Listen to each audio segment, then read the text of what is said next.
We begin here at 5 o'clock with the gun violence epidemic. 3 people were killed, another person injured in separate shootings across the Portland metro area this weekend. Thank you for joining us here at 5 o'clock. I'm Laurel Porter. That violence is continuing into the work week with another shooting today. Mike Benner joins us in Gresham with the latest. Mike. Laurel, police say this afternoon 2 people were shooting at each other in a parking lot near 168th and Stark. One of those people was in a car and drove off. We're told that car crashed near 190th and Stark. Officers managed to arrest the driver, and they're now looking for others who might be involved. This violence coming on the heels of what turned out to be a violent weekend across the metro area. Late Monday morning at the corner of Southeast 11th and Walnut in Hillsborough, police look for evidence from a shooting hours earlier. With the help of a translator, Juan Luna told us he heard what turned out to be gunfire just after 12:15 Monday morning. Officers raced to the scene and found a man approximately 40 years old dead. Luna calls the deadly shooting unfair, and chances are he'd say the same thing about the other shootings across the metro area this past weekend. Authorities say Friday night, near Southeast Powell and 112th in Portland, one person was shot and killed, another injured. Officers locked down the neighborhood looking for suspects. During the course of that search over several hours, we located and detained multiple subjects. It's important to note that this wasn't an arrest. To our knowledge, no arrests in a Sunday night shooting that left a man dead near Northeast 12th and Prescott in Portland. Police officers in Gresham were also busy over the weekend investigating 2 shootings in a matter of hours. One was in downtown Gresham, the other in a Southeast Gresham neighborhood. While nobody was hurt, we're told officers found more than 25 bullet casings at those shooting scenes. Can this really be the United States of America? Why has it come to this? President Biden is aware of the gun violence in Portland and across our nation. On Monday at the White House, he celebrated the passing of the bipartisan Safer Communities Act. Among other things, the federal gun safety bill expands background checks for individuals between the ages of 18 and 21. What we're doing here today is real. It's vivid. It's relevant. Back in Hillsborough, it's much appreciated by Juan Luna, who tells us his wish is to eliminate the gunfire completely. Yeah, no doubt about it. It was a violence across the metro area. It kept officers incredibly busy. All of these shootings remain under investigation tonight, and anyone with information should contact police. Laurel. Thank you, Mike. To breaking news now in Yamhill County, Tualatin Valley Fire and Rescue says a boat ran over 2 people floating in the Willamette River. It happened at Rogers Landing in Newburgh. TVFNR says the 2 people injured were in inner tubes. We know one person has serious injuries, and first responders called in a life flight helicopter. We'll update you when we get any new information. After 2 racist attacks in Portland last week targeting Asian Americans, we're looking at community solutions. Galen Etlin joins us now with how people are coming together against this hate. Galen? Yes, Laurel, really important conversation. Community leaders say extremists have been emboldened over the last few years, creating a lot of fear for people of color who are disproportionately the targets. So these leaders hope shining a light on community, standing together, helps fight back. Hatred, if the only thing you do is retreat, it'll always find you. Joe Kai in Portland sees a big problem. Rise in anti-Asian hate, across the country. With 2 recent cases in a week of each other. The first in early July was along Portland's East Bank Esplanade. Police say Dylan Kesterson attacked a family of Japanese descent as they were biking. And a few days later, police say Neil Walker harassed and threatened a man off of Macadam and Southwest Taylor's Ferry Road, believing he was from China. People in our community are being hurt because of who they are. Advocates like Nancy Hawk at Basic Rights Oregon. Discouraging. And Duncan Huang with the Asian Pacific American Network of Oregon are tired of rising hate. These events, as horrible as they are really galvanizing for community. People are stepping up, putting on events, doing advocacy. The hunger for an event like this. That's where Joe Kai is stepping up. He's organizing the event called Tiger PDX to lift up Asian American and Pacific Islander voices.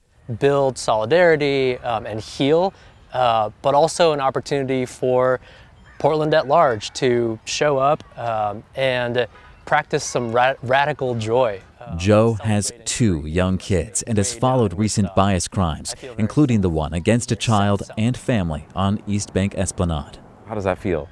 And I think hate crimes are an attempt to silence, to bully, and to push us further to the margins of society. The Oregon Department of Justice tracked a significant increase in bias and hate crimes between 2020 and 2021, numbers that have held steady this year. Some feel messaging from former President Donald Trump during the pandemic have emboldened AAPI hate. Blaming the China virus or the Kung flu. Apano surveyed 1,600 people last year and found about half of Asian American and Pacific Islanders had experienced or seen a bias incident, and 84% of them did not report it. But what more do you think can be done? Be more clear about pushing back against harmful narratives, especially from, our leadership. A big problem that Joe Kai hopes to humanize. And the more space that we can create for it, and the more that we can dance, and create joy around it, I think the more that we can all progress as a society. Now, the Tiger event is this upcoming Sunday, the 17th.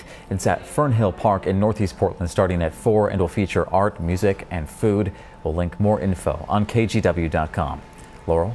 Radical joy. I think we can all get behind that. Thank you, Galen.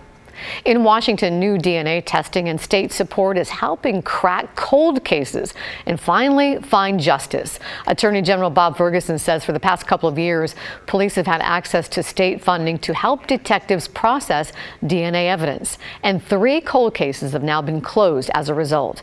That includes 2 rape cases that both coincidentally wrapped up last Friday. One in Pullman, the other in McCleary. Both crimes happened almost 20 years ago. The problem with cases like these is that processing DNA evidence and tracking down suspects can be costly, and that's where the state funding comes in. We gotta kind of watch our pennies and nickels and stuff like that. So to, spend $5,000 to $8,000 to do this testing is, it's a gamble.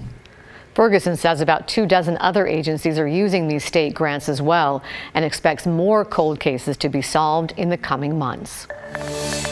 Let's turn now to the weather and a hot start to our work week. We topped 90 today during this brief summer warm-up. Chief Meteorologist Matt Zafino is tracking the latest temperatures for us tonight in our first forecast. Matt? Yeah, it is hot out there for sure. But the nice thing about this heat wave is that word you just used, brief, because we'll already begin to cool off a little bit tomorrow and then much more cooler weather coming in on Wednesday. Outside in Portland right now, though, it is 94 degrees.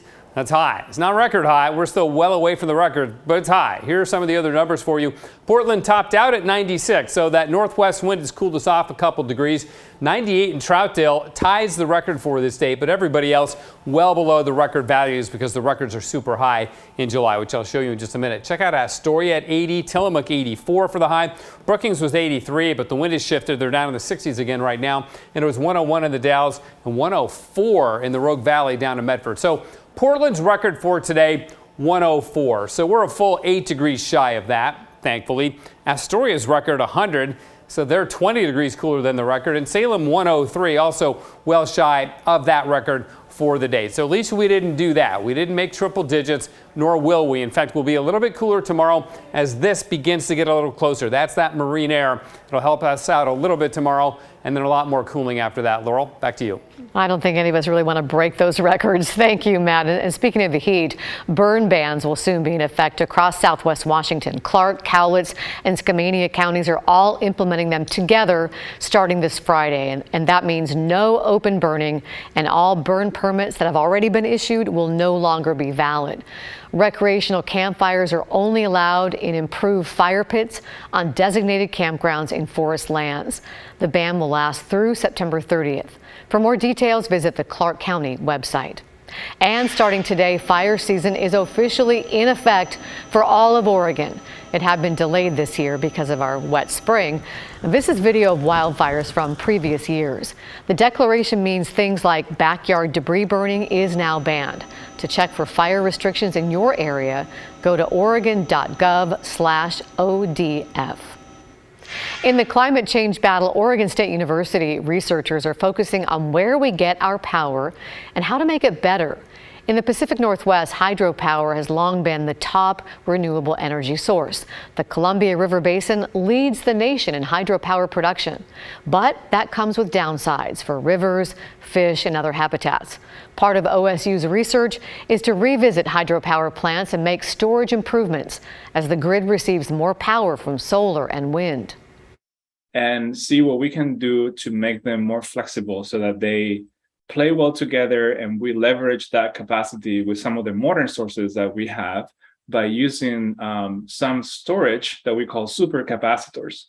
So that's short-term energy storage. The researchers hope to find advancements both large and small in the next few years. Grant money from the U.S. Department of Energy is helping fund the research.